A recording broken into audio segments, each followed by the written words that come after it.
মুহাম্মদুর রাসূলুল্লাহ সাল্লাল্লাহু আলাইহি ওয়াসাল্লাম বললেন যে তুমি মুসলিম, তোমার প্রতি তোমার অপর মুসলিম ভাইয়ের কিছু হক রয়েছে।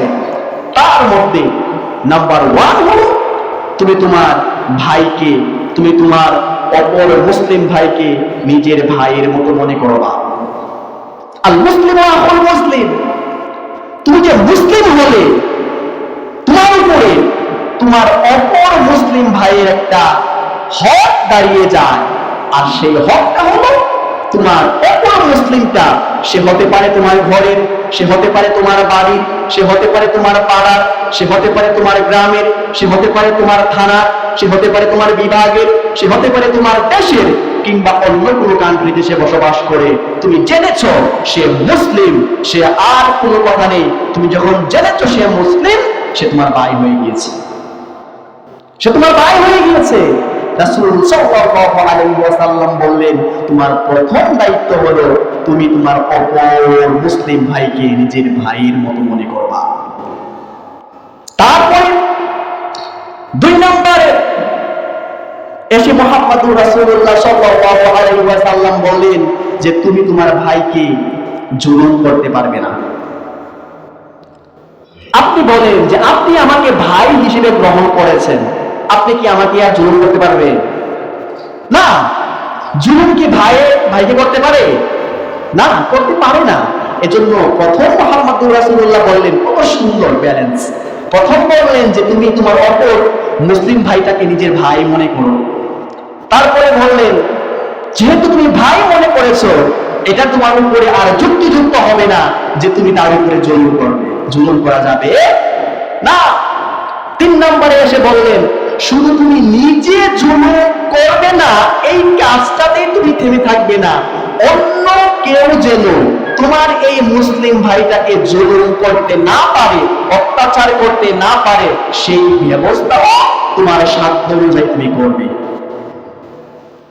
দায়িত্ব দেখছেন কি সুন্দর। বলবো তুমি ভাই মনে করবা, তারপরে বলবো জুলুম করো না, তারপরে বলবো নিজে করো না, অন্য কেউ যেন জুলুম করতে না পারে সেই ব্যবস্থা করো তোমার ক্ষমতা অনুযায়ী। কেমন? আপনার মুসলিম ভাইয়ের একজন শত্রু আছে, ওই শত্রু এসে আপনার সহযোগিতা কামনা করলো যে তাকে ধরিয়ে দিন, আপনি তাকে ধরিয়ে দিতে পারবেন না। এটা আপনাকে ইসলাম বাধা দেয়, কারণ সে আপনার ভাই। আপনি কি করে আপনার ভাইকে শত্রুর হাতে তুলে দিবেন? এটা একনিষ্ঠ মুসলিমের কাজ হতে পারে না। এটা মুহাম্মদুর রাসূলুল্লাহ সাল্লাল্লাহু আলাইহি ওয়াসাল্লামের উম্মতের কাজ হতে পারে না।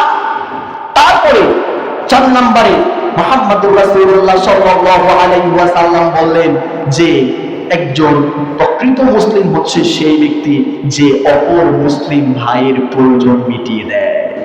কি প্রয়োজন মিটিয়ে দেয়?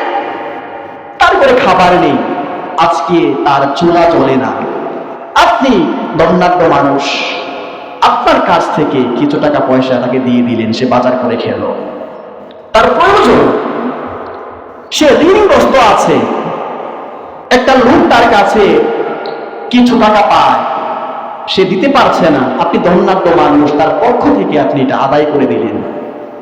এটা হলো প্রয়োজন মিটানো। যদি এমন কাজটা করেন, হাসরের ময়দানে আল্লাহ সুবহানাহু ওয়া তাআলা আপনার প্রয়োজন মিটিয়ে দেবেন। সুবহানাল্লাহ বলেন না? আরে কি প্রয়োজন মিটিয়ে দেবেন? আর আপনি তো মানুষ, আপনি চাইলেও তো অন্য একটা মানুষের সকল চাহিদা পূরণ করতে পারবেন না, কিন্তু আপনি চেষ্টা করবেন, আপনি 1000, 500, 100 এক বেলা খাবার, একটু টাকা পয়সা, সে বিপদে পড়েছে, বুদ্ধি দিয়ে সহযোগিতা করা, এই কাজগুলো করে যখন তার প্রয়োজন মিটানোর চেষ্টা আপনি করবেন, আল্লাহ সুবহানাহু ওয়া তাআলা হাসরের ময়দানে আপনার যে প্রয়োজনটা আছে সেইটা মিটিয়ে দিবেন। কি প্রয়োজন? জান্নাত। কি প্রয়োজন? জান্নাত। জান্নাত তো সৃষ্টির কাছে দিয়েছে রব। বলল তুমি তোমার রবকে খুশি করতে চাও, সৃষ্টির সেবা করো, সৃষ্টির সেবা করো, মানব সেবা করো। যদি করতে পারো, রব তোমার প্রতি সন্তুষ্ট হয়ে যাবেন। আর রব সন্তুষ্ট হলে মৃত্যুর পরে কিয়ামতের দিন হাসরের মাঠে ফুলসিরাতে সব জায়গাতে তোমার প্রয়োজনগুলো একটা একটা করে ধরে ধরে তোমার রব মিটিয়ে দিবেন। সুবহানাল্লাহ বললেন না? মিটিয়ে দিবেন। তারপরে মুহাম্মদুর রাসূলুল্লাহ সাল্লাল্লাহু আলাইহি ওয়াসাল্লাম 5 নম্বরে এসে বললেন যে তুমি তোমার ভাইয়ের দোষগুলো গোপন রাখবা। দোষ আমরা কি করি? আমার কাজিন, আমার বাড়ির একটা ছেলে, আমার বাড়ির একটা মেয়ে, আমার গ্রামের আমার পাড়ার একটা মেয়ে একটা অন্যায় করেছে, এটা খারাপ কাজ করে ফেলেছে, অন্য কেউ দেখেনি, আমি দেখেছি। এখন আমার কাজই যেন হলো আমি পুরা মহল্লায় এই কথাটা বলে বেড়াবো, নাউজুবিল্লাহ। অথবা অনেকে ব্ল্যাকমেইল করে, সে কি বলে যে আমি তো তোমার এই অপরাধটা জানি, আমি বলে দিব, আমাকে উপহার দিতে হবে, আমাকে এটা দিতে হবে। সে ব্ল্যাকমেইল করে। অথচ মুহাম্মদুর রাসূলুল্লাহ সাল্লাল্লাহু আলাইহি ওয়াসাল্লাম বললেন, না, তুমি এটা করতে পারবা না।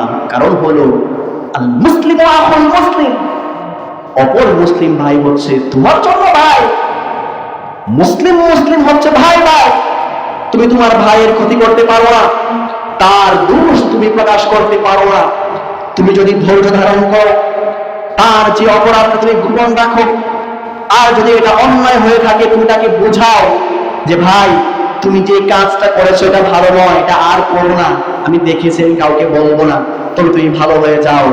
তুমি যদি তার চরিত্র সংস্কারের কাজে সহযোগিতা করো, তুমি যদি তার অপরাধটা গোপন রাখো, আল্লাহ সুবহানাহু ওয়া তাআলা হাসরের ময়দানে তোমার পাপগুলো গোপন রাখবেন, তোমার অপরাধগুলো গোপন রেখে সবার সামনে তোমাকে লজ্জিত করবেন না।